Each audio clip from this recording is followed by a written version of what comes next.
Good fun there.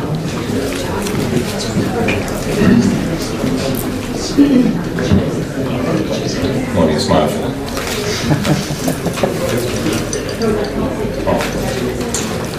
Brainwave, mental health week. I've always been accused of having no brain, so I might as well read this. Brainwave.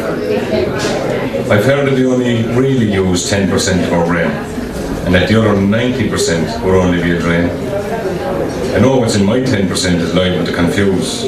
What of the rest of it? What, if anything, do we lose? Well, things look mighty fine if I'm smoking a joint, but then nobody cares if you have a point. Your eyes glaze over and everyone looks happy, but then comes the munchies, paranoia, and you're ratty.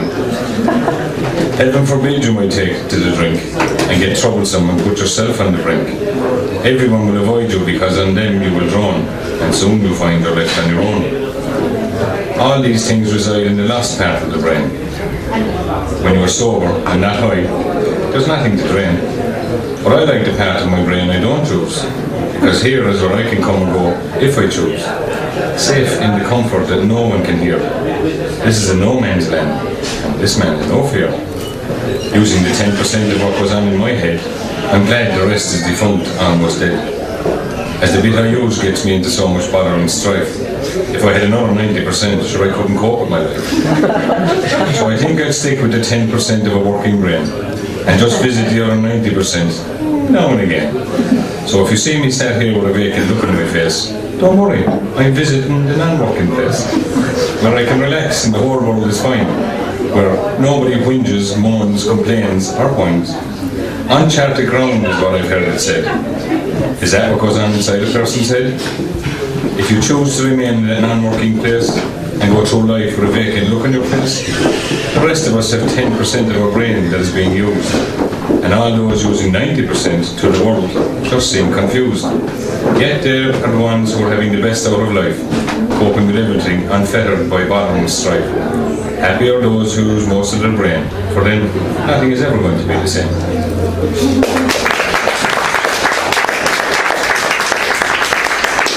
Bridget Wallace. Having a conversation with Terry Murray about a credit card, Bridget Wallace, and what she said about the credit card, and so forth. This is what I got from it. Fickle friend. That's not true, no, Bridget. I know. Never did. You know where this is going, don't you? Fickle friend. I know you're out there, and you're running wild and free. It's a well-known fact you don't want to be with me. I used to take you with me wherever I went. Money was no object, no matter what I spent. First time we parted, I felt such a great loss, and the more I thought about you, it just made me cross. I was devastated, you know, to be parted from my mate.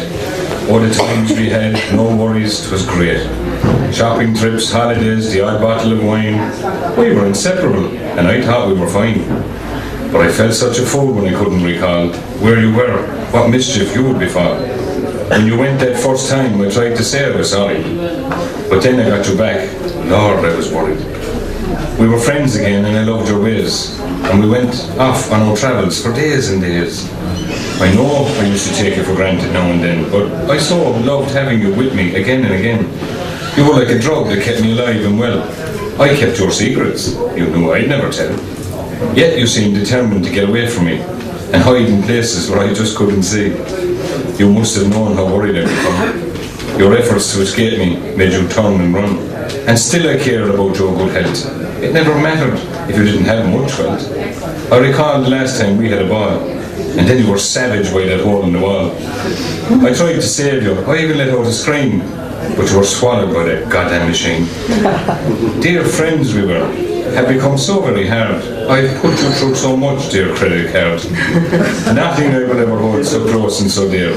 My head gets so muddled when you were not near. But gone you are and remain so to this day. I have no more use for you, fickle friend. Stay away. I phoned the bank and they told me you were now dead. But good news, they're sending me a new friend instead.